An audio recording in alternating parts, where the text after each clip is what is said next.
just going to have a quick sip of water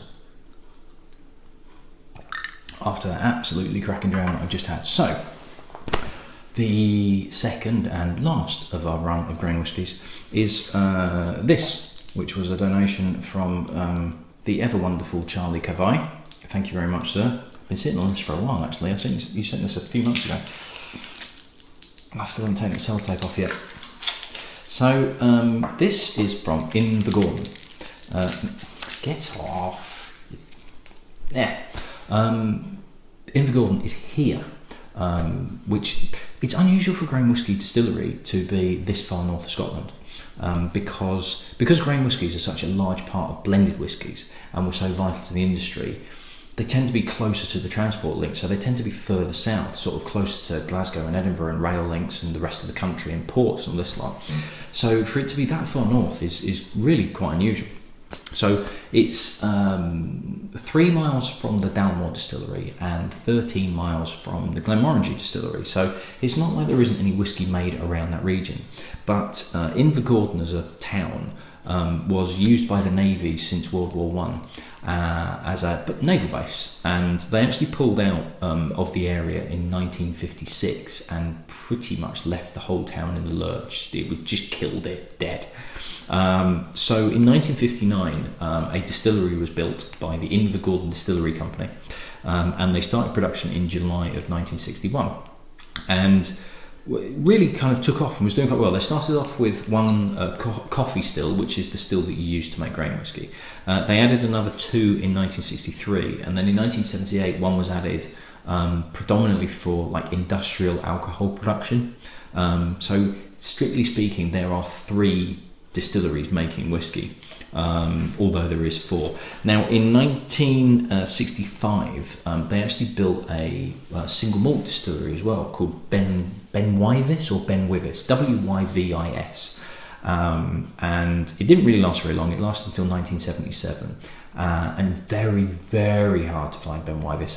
Couldn't get one from a challenge, wasn't really expecting to get one anyway. Now apparently the stills that were at that distillery are now at the new Glengyle distillery on Campbelltown, owned by the Mitchell family, who own Springbank.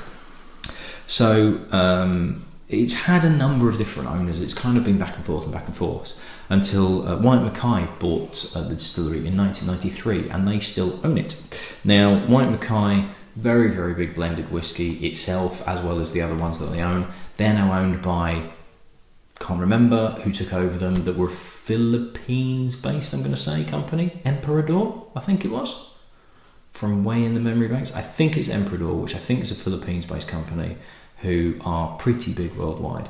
So it is satisfying demand for them, but it's also used for other blends as well. So Invergordon generally, very, very difficult to get hold of. I've only had an Invergordon once before, which was I think it was a 25-year-old or a 30-year-old from Duaratre, I'm going to say, while I was working at the whisky shop, and I distinctly remember it was bloody brilliant. Now, this particular sample from Charlie is a bottling by the Scotch Malt Whisky Society. It's a single cask bottling at cask strength of 166 bottles. It looks like this. They have their codes on it. Chris Cook did tell me what the codes meant. I have forgotten it. So sorry, Chris, but it's G5.10. It means something. It was something to do with like the batches and the bottles and yeah, whatever. I'm not even going to guess because I have no idea. So this is a 25-year-old. So it was bottled in 1988, and I did a bit of maths. All right, I googled it, which means it was. Did I say bottled in 1988? Distilled in 1988. I've got it written down. 8th of January, February, March 1988. I googled because I couldn't do the maths myself. So it was bottled at some point in 2013 or very, very early 2014. In terms of price, I can only find it on for sale at auction sites because there's only 166 bottles of it. So it's not like there's that many lying around the place. So I'm quite lucky to have this. Thanks, Charlie. Auction is about 75 quid, it seems to be going for on auction. 62.3%, and thankfully Charlie, I think he's printed the label off. He's put loads of information on this. Refill barrel, ex-bourbon cask. So there you go. So I can't really tell you that much more about it. I suppose I can tell you what it tastes like. That'd be handy, wouldn't it? So 25-year-old. I'm sure the Girato one I had was a 25-year-old as well, and I remember that was really very good indeed. So, quite looking forward to this. Yeah, nice colour on, but not hugely dark for a 25-year-old. But that's the way it goes. Ooh, spicy on the nose. Picking up some of that bourbon character, I'm guessing, because there is a definite bourbony spiciness to it. That kind of, and if you've watched my bourbon ones, you'll see pretty much every review I did of all my bourbon whiskies were Christmas cake, Christmas cake. Smells like Christmas cake. Smells like Christmas cake. Smells like Christmas cake. Definitely. Fiery on the nose, but I would expect that. We're at 62.3%, but there is still soft spices coming through and dark fruits. Right, I'm going to try it neat. I've got a feeling it's going to need water, but we'll see.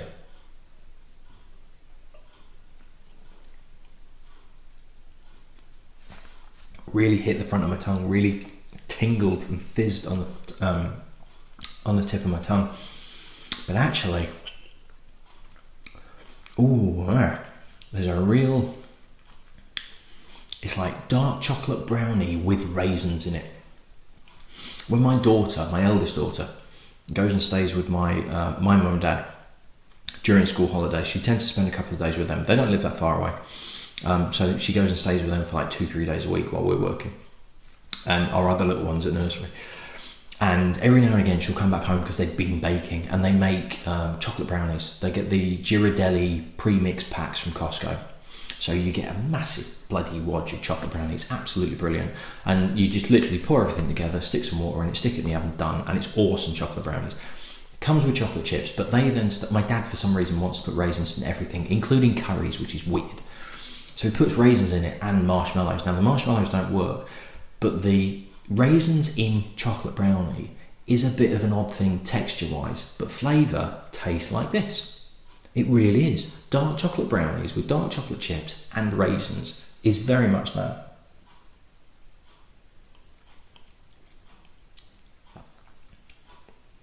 I am going to add water, but it's borderline as to whether it needs it. It's just a little bit, it's not really the back of my throat. It's just slightly effervescent and slightly fizzy and prickly. Sorry, Chris Kirk, I'm saying that again. But it feels like it's masking something. It just feels like it's getting in the way. So I've put a few drops in. Hopefully not overdone it. But there's a lovely fruitiness to it. That's actually opened it up on the nose, and that is really bourbony.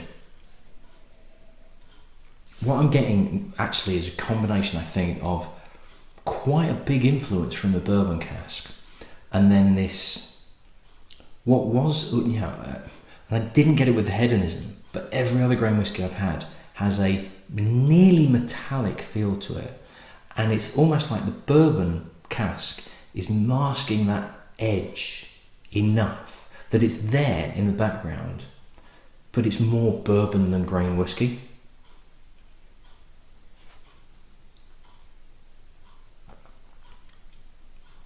Oh, that's good. That's really good. If you're a bourbon drinker and you like bourbons with a bit of heat but not too dry, it's not a dry bourbon character. It's not dry like Maker's Mark or Stag or the ones that I had through the challenge, which were just a little bit too dry and didn't quite have enough depth. This has got just the right balance of heat and fire and dry spice, as well as soft, fruity Christmas cake and things like that. That is a cracker. Interestingly, if I tried this blind, I wouldn't say this is a grain whiskey at all. I wouldn't say it's Scotch grain. I wouldn't say this was a Scotch grain whiskey at all. I would say this was a really, really good bourbon. And it's 25 years, so it's 25 years in a bourbon cask. And was it refill? Yeah, it was refill. So it's not first fill, but it's definitely picked up a lot of character to it. And it's possible that it's just because grain whiskey doesn't have a huge amount of character to itself on its own. It doesn't have the depth and complexity of single malt whiskey does. So it's possible that by not having so much of a character of its own to stand out, it's imparted a lot of the bourbon character from the cask. So much for the better. This is lovely stuff as a bourbon drinker. If you don't like bourbon, it might be a bit too fruity, might be a bit too Christmas cakey for your liking. But as a bourbon drinker, I think that's awesome.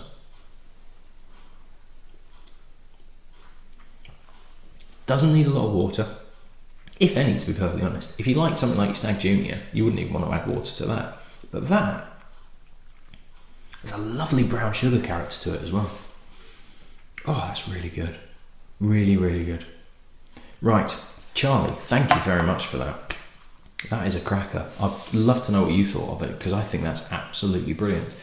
So grain whiskies are done. So from tomorrow, we will be doing a run. I think I've got about 30 of them.